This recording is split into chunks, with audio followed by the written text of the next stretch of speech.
estrogenics to avoid as soon as possible, and they are fucking everywhere. What I'm going to do with these videos in this module for healthier hormones is I'm going to read through, I guess, what's already on the page and then elaborate, put some personal anecdotes.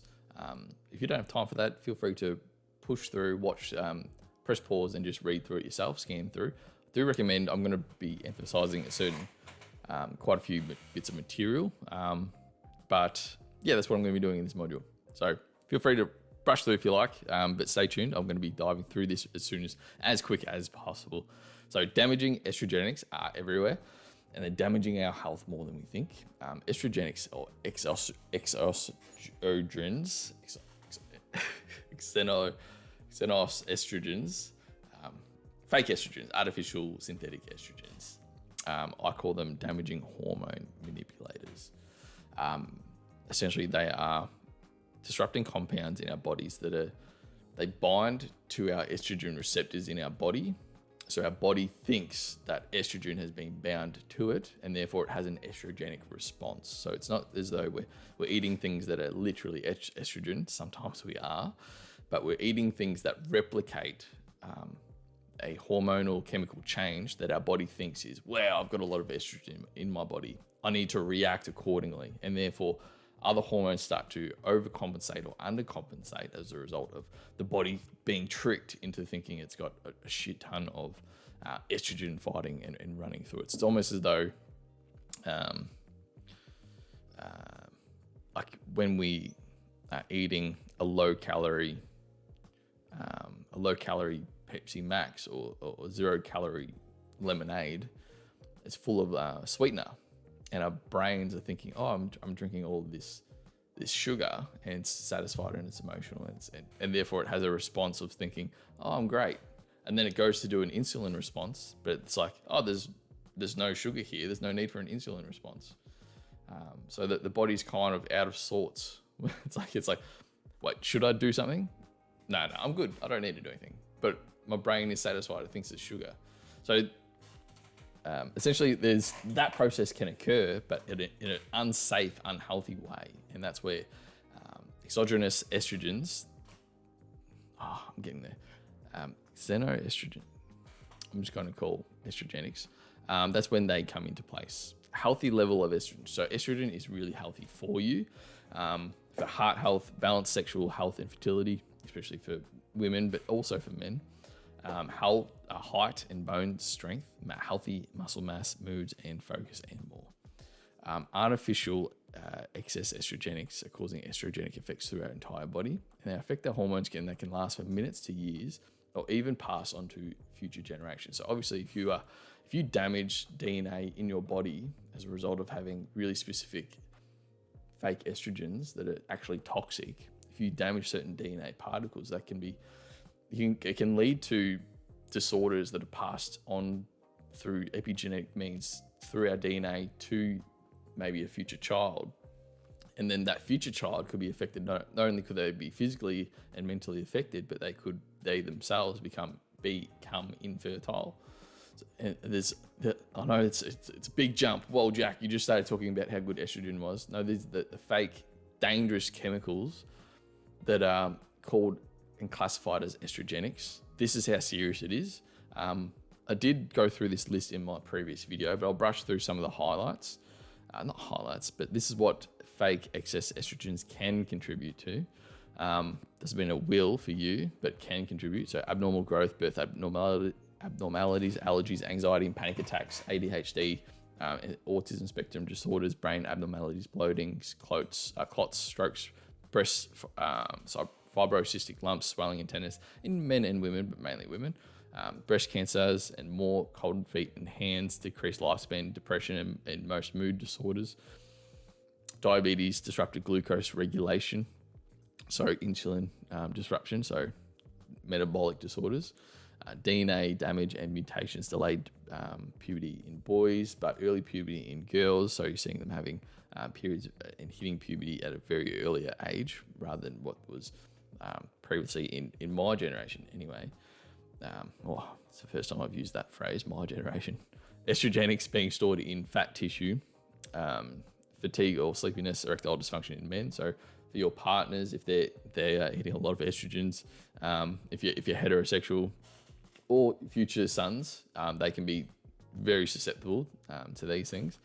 Gynecomastia in men and women, so excess breast gland tissue, hair loss, headaches, hormonal imbalances, immunotoxics, and immunosuppression, so decreasing the activity of the thymus, infertility, as I mentioned just before, it can be passed on through generations, like disorders that lead to infertility in future generations. Obviously, infertility can't be passed on. Irregular menstrual periods or increased symptoms of PMS. So what you might even find as well that I've talked to a lot of girls who have, a lot of women who've been students of mine, when they are losing weight, some of them actually get they get worsening PMS symptoms. Some people get really healthier, more balanced PMS symptoms. And I'll liken that to some clients have lost 10 to 20 plus kilos of fat off their body, which is obviously between 24 and 40 pounds, 45 pounds for those living over the pond. Having so much estrogen being eliminated out of the system can actually cause you to have a more balanced PMS cycle, which can throw the body off thinking something's out of whack, something's not normal. I've been so overweight for so long, and now I'm going through all these symptoms of like lesser estrogen, and your body has to adapt in a certain way, and it can lead to harsher PMS symptoms purely by having more balanced hormones until the body starts to adapt to the new normal. Very interesting. Liver toxicity, mitochondrial damage. So mitochondrial damage is where essentially energy stores are located within the cell itself. Obesity, osteoporosis, especially women. So for men, reduced growth of the penis and testicles, reduced sperm concentration in semen in men, reduced sex drive and libido in both, sleep apnea, trouble sleeping, tall stature for boys, short stature for boys, so delayed puberty, tall stature in girls, various blood clotting complications, and vascular and heart problems. So just because you're not tall doesn't mean that you're not experiencing some of these symptoms, obviously. Easier way to identify estrogenics on a chemical label that in either grooming products or makeup and whatnot, if it has bens in it or if it has phen in it, PHEN. It's a rule of thumb. Top 10 daily estrogenics, plant estrogenics. So as I've mentioned before, there's obviously there's the male and the female and their sex characteristics in humans, and there's also like male, female animals. But when it comes to like herbology and plants, there's also male and female elements of a plant. And a lot of the plants that we eat, and very specific plants, are actually very phytoestrogenic. So it's the plant's version of estrogen. And if you really think about it, like a lot of seeds in plants, if you really think, what is a seed? The seed is like it's like the eggs or of a human, if that makes sense. Like the plant seeds are really like the fertility areas of the plant. If you plant them somewhere else, or if a bird eats them, carries them away, it gets dropped, goes into the ground, the plants will start to sprout life, like women sprouting life, giving birth.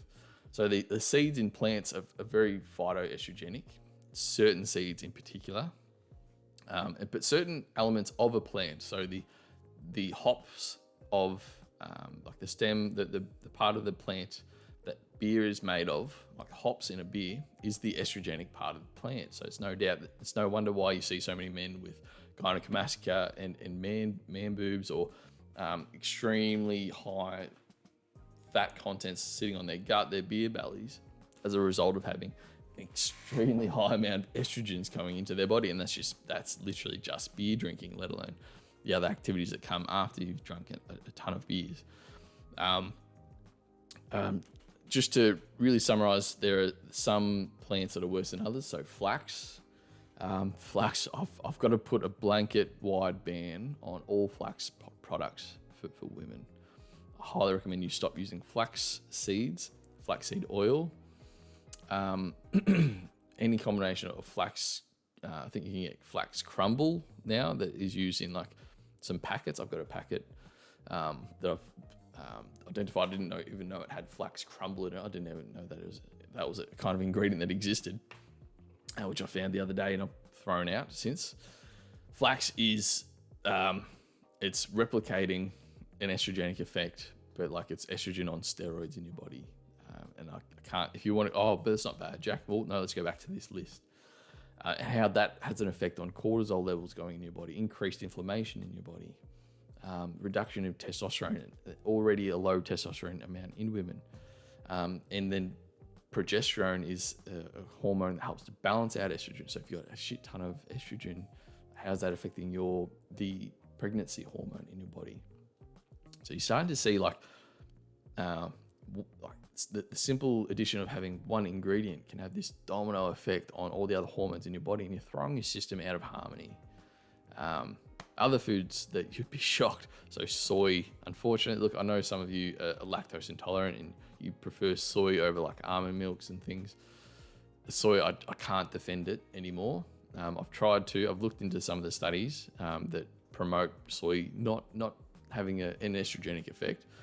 A lot of the soy-based studies actually have, like the people that have funded those studies, if you look through it and dive deep on to like their profiles of the people who have funded the actual studies and the organizations that have funded soy promoting and soy health studies are typically people who are sitting on the boards of soy conglomerates that are trying to sell products.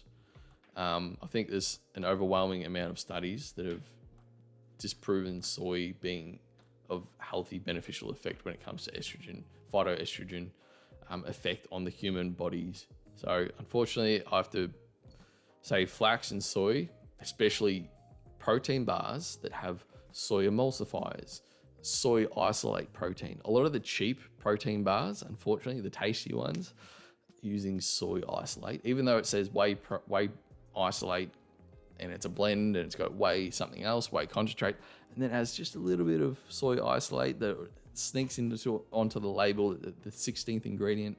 There's a reason why they're sneaking that soy isolate not as the first primary ingredient on the ingredients list when you're doing protein bars, protein powders, protein yogurts. There's a reason why they don't put it as the first ingredient, because they don't want you to think there's any soy in there. Think about it. So unfortunately, I have to put my foot down on flax and soy in terms of recommending it. It's up to you if you want to follow that advice. Also, randomly, lavender. I know lavender's here as a phytoestrogen, but more so that's like it's used in a lot of chemicals, like fragrances that will like lavender extracts. It has that phytoestrogenic.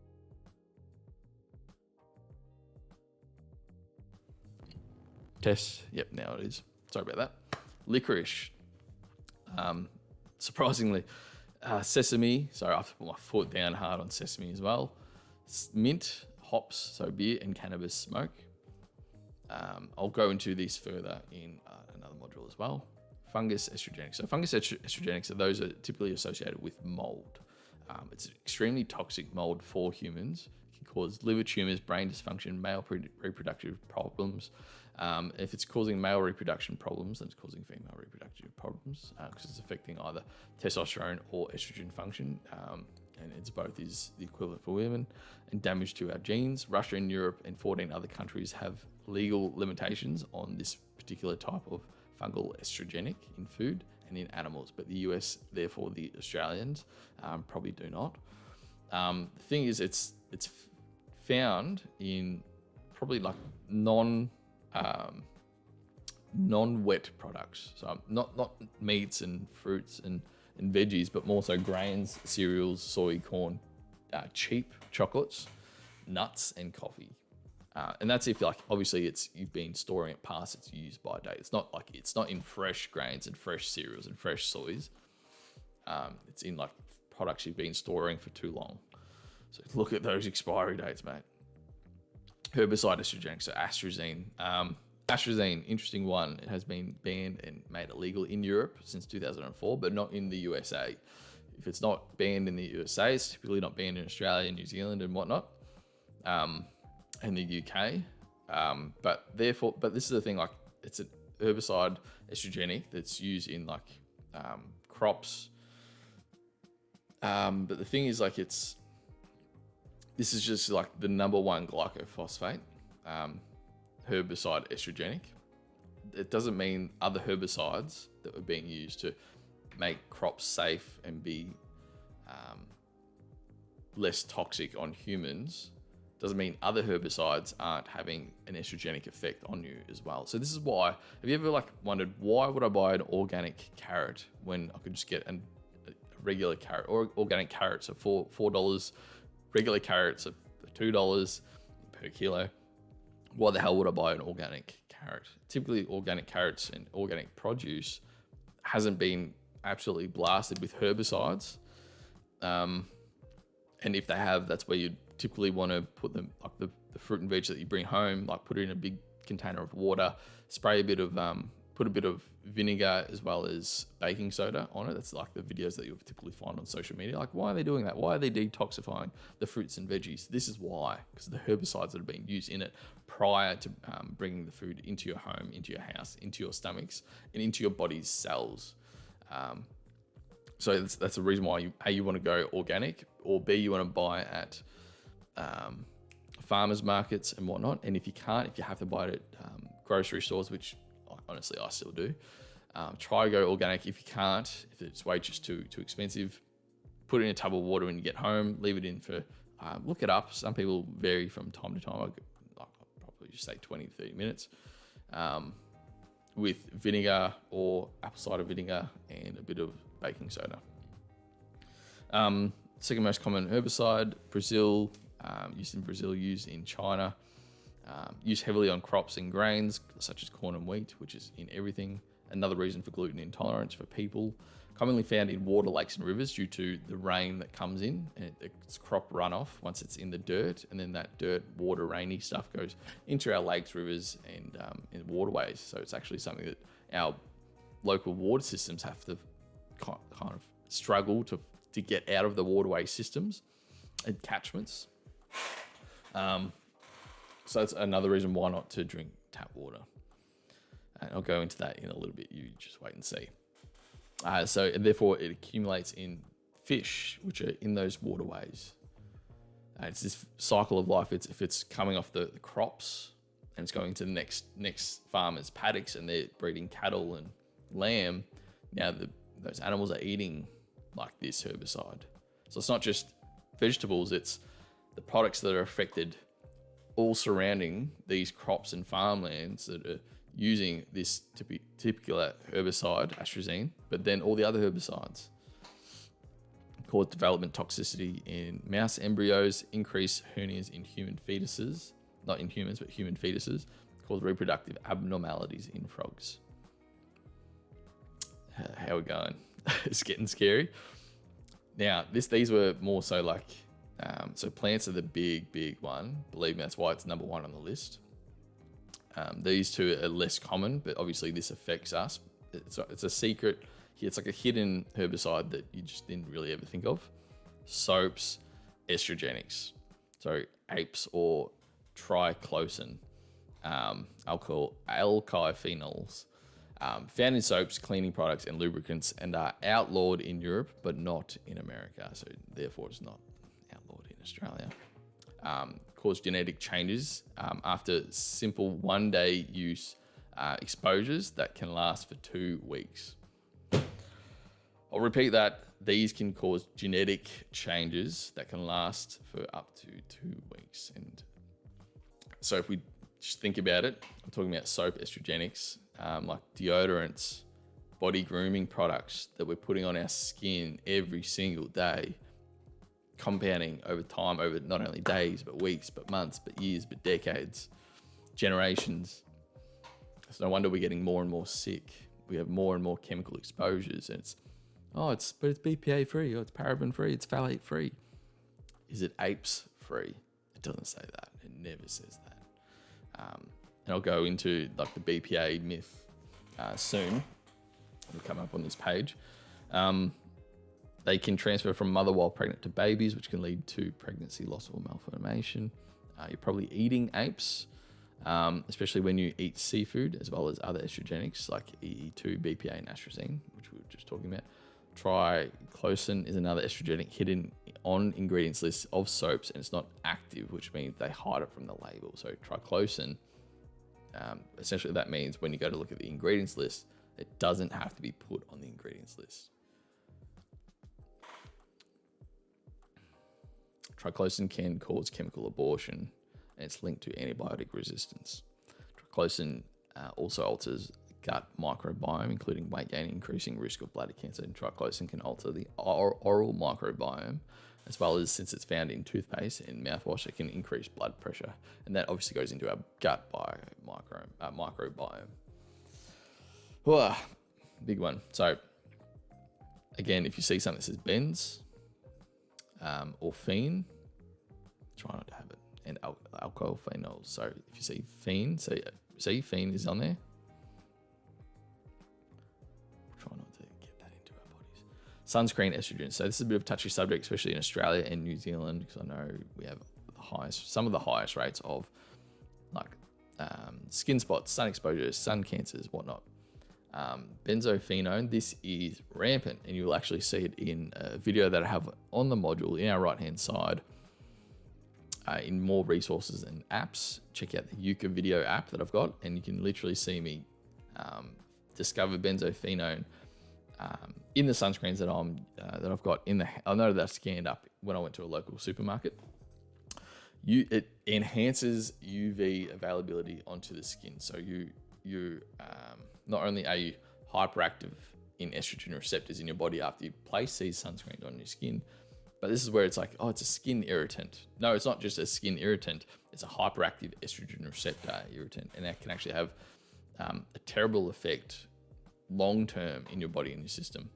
BP is legal in Europe and America, while 4-MBC is only banned in Europe and heavily promoted for profits in America, therefore Australia.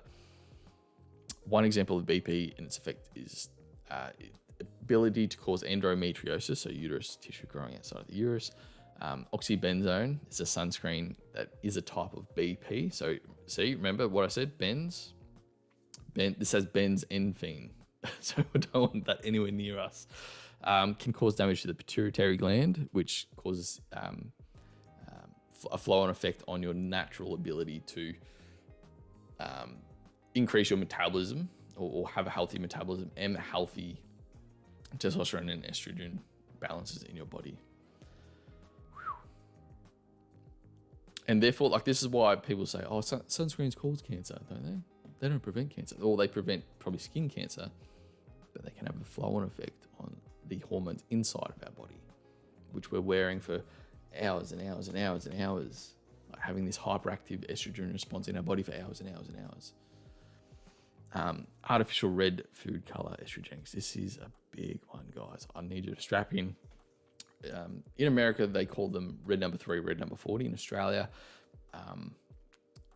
they don't have to be called red 40, red 3. It can be on our labels. It can just say color, and then it'll have a number 117, 51, 16.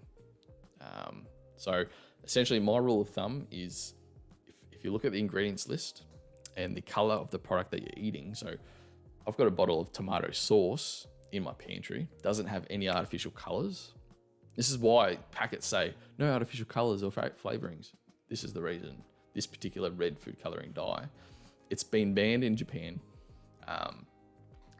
There's been 26 attempts for it to be banned in America, but there's a huge profit behind it and huge markets behind it and the use of it that they can't ban it. Like the conglomerates have stopped them from banning it. This is used in like Doritos, I believe, in America. You know how big that is. Like I'm talking billions of dollars, like in just chip packets, let alone other red-based materials in America, in the Americas, therefore in Australia. So if it's red, yellow, or orange, or like reddy purple, I'll be extremely hesitant to put that in my body now. And if I look on the back of the container, it says color, artificial color, or just color in the ingredients list, and it just says a couple of other colors, but I can't identify it. If I can't identify it, the reason why I don't want to eat it is because food dyes on labels can be confusing. And for example, red 17 can be called red 40, or it can be called Allura red AC, or even 6-hydroxy 5. Like, it doesn't have to be called red food coloring. Going to focus on estrogenic effects. This is what I read before. Legal in the US, UK, and Europe. It was originally banned in Europe, but the formation of the EU reversed the bans. Red number 3 and 4 and 2 are banned in the US, but not number 3. It's been banned from partially in cosmetics, so like lipsticks, blushes, whatnot, but you're still allowed to eat it. So you're not allowed to put it on your skin, but you can put it inside your skin. It's kind of fucked up. Shown to cause damage, DNA, in breast cancer cells. Okay, so stay away from red food coloring. If we look again, it's got a phenol in it. Yeah, beautiful. Okay, fragrances and estrogenics, parabens. So this is where you'll see products in your kitchen, in your probably your bathroom, on your deodorants, paraben free, phthalate free. No parabens used. This here is why we don't want to have any parabens in our system. Normally found in fragrances like products like perfumes and lotions. 5 types of parabens are banned in the EU, while they are still legal in the US. Therefore, they're probably legal in Australia. Parabens love to store themselves in human fat tissues.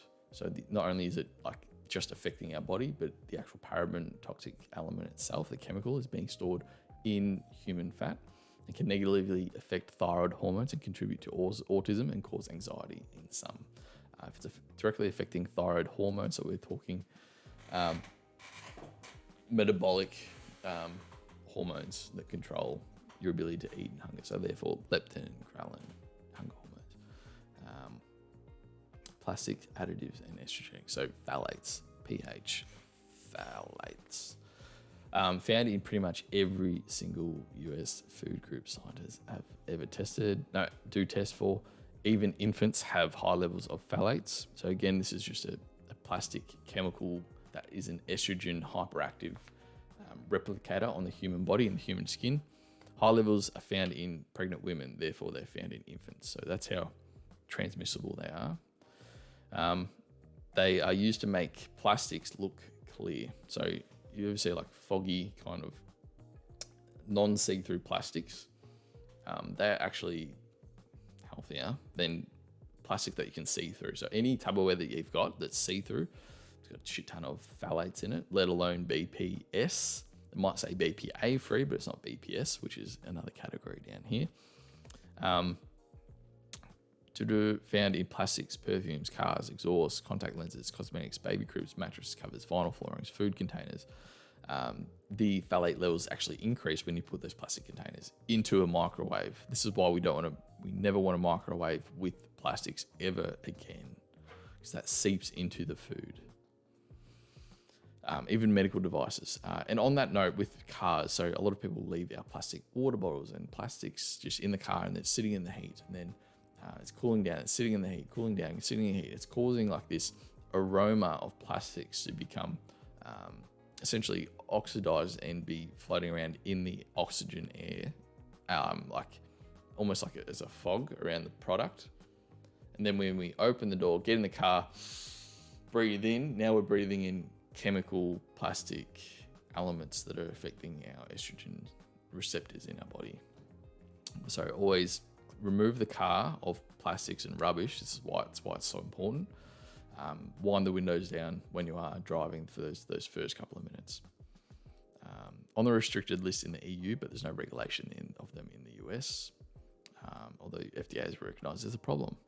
They're linked to breast cancer, infertility, so and DNA damage to sperm, abnormal testicular growth, sorry for blokes, premature birth, obesity, asthma, allergies, long-term attention deficit disorder, thyroid imbalances, growth hormone dysfunction, neurotoxicity, and decreasing brain-derived neurotrophic factor. So how your brain kind of learns and integrates learned experiences. They can be permanently attached to the thyroid hormone receptors on cells, blocking real thyroid hormone from delivering its messages, so regulating temperature and therefore metabolism. Phthalate, as well as arsenic exposure to the uterus, can impact the sexual gender identity of a male. Other phthalates have names like dicloxyl, hexyl phthalate. Oh, it's a tough one. Di2-ethyl hexyl phthalate, or di-N-oxyl oxytyl phthalate. Oh, fuck, I can't say it. If you can't pronounce it, don't put it in your body. That's the message, take-home message. Plastic ingredients, BPA. What? But Jack, all the things I buy, all the bottles, all the Tupperware, everything says it's BPA free. Surely that's healthy. Even that's better than everything else. No, unfortunately not. So companies are very smart. They'll have a shit ton of like BPA lying around. They have for hundreds, not hundreds, for years and years and years. And then all of a sudden there's this demand for BPA-free products because everyone's learned how bad BPAs are for us. And this might be the first time hearing why BPAs are bad for us, because they have that hyper-estrogenic response on our receptors in our body, throwing our hormones out of whack, leading to disease and illness over a long time with increased exposure to such anti-testosterone. BPA, a lot of the chemical substances, they will tweak the BPA ingredients or the chemicals that are used to make BPA. They will tweak it slightly, so it's a different chemical structure at the end of it called BPS, and that's what has almost the exact same effect on the body as BPA, but it's called BPS. So it's BPA free, but it's not BPS free. It's not going to be BPB free. It's not going to be BPAF free. It's not going to be BPF free, which is a lot of companies actually do. They just tweak the chemical makeup of the product of that plastic. So this is why you want to avoid plastic water bottles. You want to avoid plastic containers of your things like your peanut butter, of your olive oil. You want to avoid plastics containers whatsoever, because especially, I think I've got it here written down, BPs dissolve very easily and are found around 95%. They dissolve very easily in fat. So like hypothetically, you've got a plastic olive oil container, but that olive oil, the fat in the olive oil is dragging out the BP into the actual food itself. So now we're eating the plastic ingredients. Therefore, let alone the BP that's being used that's in the containers that we're microwaving. So, bit of a shock, that one. So EU has limits on BPA that can be used, while Denmark has made a stronger ban of BPA. It's linked to ADHD, increased aging, and it's clearly toxic. It's also upregulate immune responses. Birth control estrogenic. This is what I was talking about before. So the main estrogenic found in the female birth control is EE2. If you drink, cook, rinse, bathe in, or use tap water in any way, then you are probably taking birth control, even if you are already taking this birth control. So your excessive exposure to birth control, if you're already taking it, is starting to sink in a little bit. The reason why, so over 100 million people worldwide, over 60% of married women on the planet are taking birth control, let alone thousands of women that aren't married taking birth control, plus just regular pregnant women who are using the toilet and flushing out all the excess estrogen from their body, plus men are excreting estrogen in our urine, plus women excreting just normal estrogen amounts in their urine, and our water catchment systems and water treatment facilitation plants, they don't just throw out the water. It doesn't just go to the ocean, although some of it does. The byproduct that they've cleaned and taken out of it usually ends up in the ocean. But a lot of the water that we use, like from toilets, from sinks, from showers, actually gets recycled and put back into our waterways, and we're just constantly eating and drinking the same water over and over and over and over again. And our water treatment facilitation plants do a really awful job at breaking down hormones, especially estrogen, in the waterways.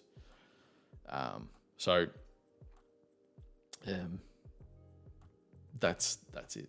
So a lot of us are literally on birth control. A lot of men are on birth control without knowing it. It might be in minute amounts, but there you go. I wrote down secreted urine in the body, and the body has a hard time breaking it down in tap water filtration systems.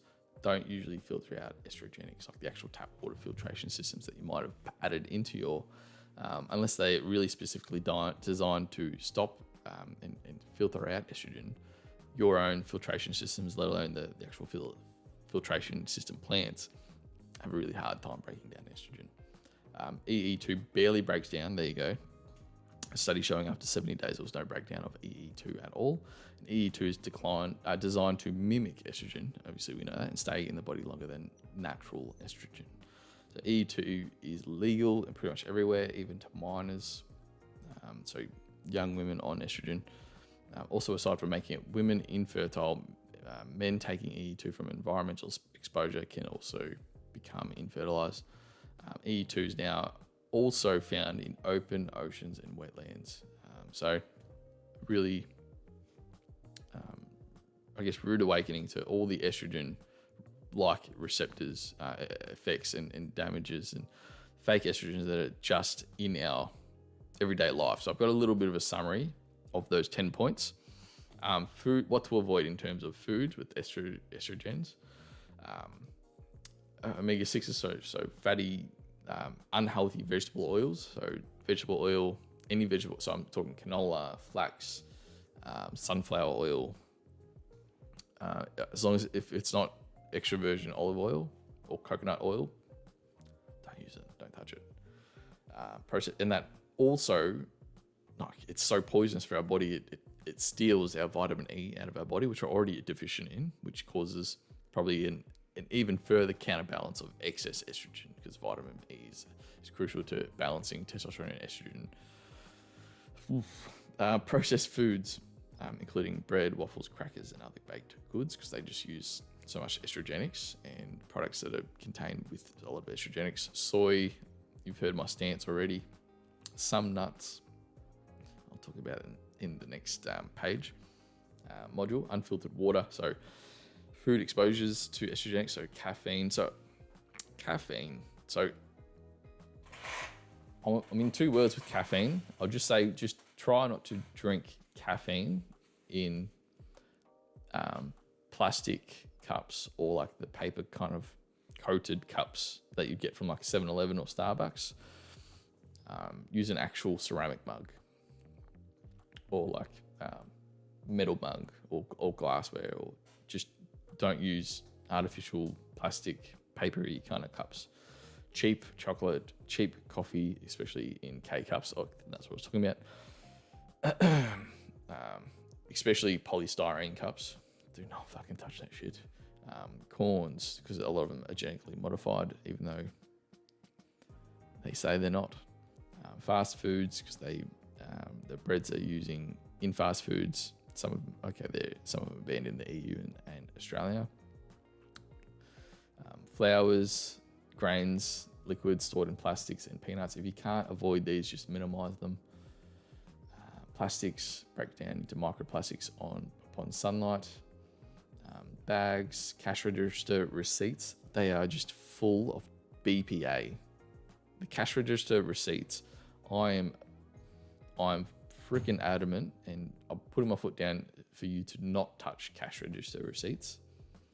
And if you do, put them in like a plastic bag, and then seal that plastic bag. If you need the receipts, if you want to do the coupons and the petrol receipts, put them in a plastic bag, put the plastic bags, make sure they're sealed, then put them into your handbag or whatnot. Because if you just throw a receipt in your bag, now you get, it's like glitter. The receipts that are printed out, just imagine they're just covered in glitter, and as soon as you touch it, there's just glitter all over your body and all over your hands, and so it's almost like it's covered in like permanent marker. As soon as you touch it, you just can't get it off, and it affects everything else that you touch. It's like an exploded ink pen, a pen of ink in your pocket, and when you put your hand in, your hand's just full of it, and you just can't wipe it off. That's BPA on store receipts. So if you just throw a bare naked receipt into your bag, it's there for weeks on end. It's BPA just touching your phone that you put onto your face, that you might actually touch your lips with, or that you picked it up on your phone, and now you put your phone away, and then you start eating food, and then you start eating. So you're literally eating BPA. Containers, plastic thongs or flip-flops, food wrapped in plastics, phone cases, rubber gloves, Teflon, so non-stick cookware. As you can see, like the actual cookware itself has like a toxic chemical that passes into food. Like there's a reason why it's non-stick. Toys, including babies' toys. Think about all the plastic that kids are putting in their mouth, and it's going into their body. It's disrupting kids' hormones, children's hormones, kids'. Cosmetics, deodorants, parabens with other estrogenics, fragrances, hand sanitizers, soaps that contain triclosan, makeup with parabens or other estrogenics, toothpaste, mouthwash, and other that contain triclosan or trichlorocarbon. Again, watch this this module on the right hand side about finding the products that don't have parabens, phytoestrogens, and other bad chemicals. There's an app there called Yuka in more resources than apps.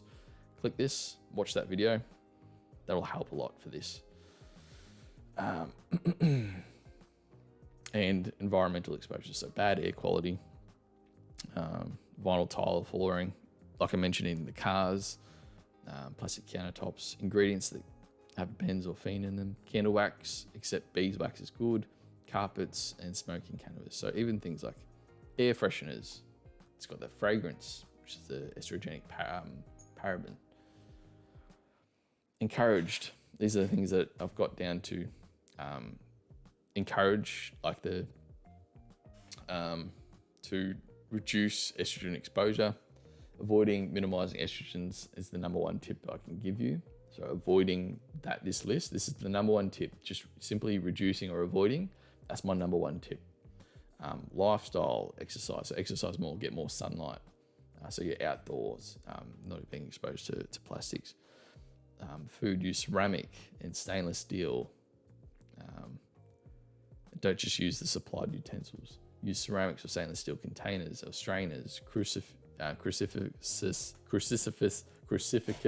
vegetables that contain DIM. So it's cabbage, cauliflower, Brussels sprouts, kale, spinach, fish oil, krill oil, organic grass-fed meat, free-range chicken that's not wrapped in plastics, wild seafood, not farmed seafood. Berkeley water filter, which is a water filter that does try to filter out the estrogen. Glass-filled liquids, glass water bottles, shower with charcoal filtered water, stainless steel or glass coffee maker, probiotics, specifically this particular bacteria, thermogenesis, so increasing your body temperature.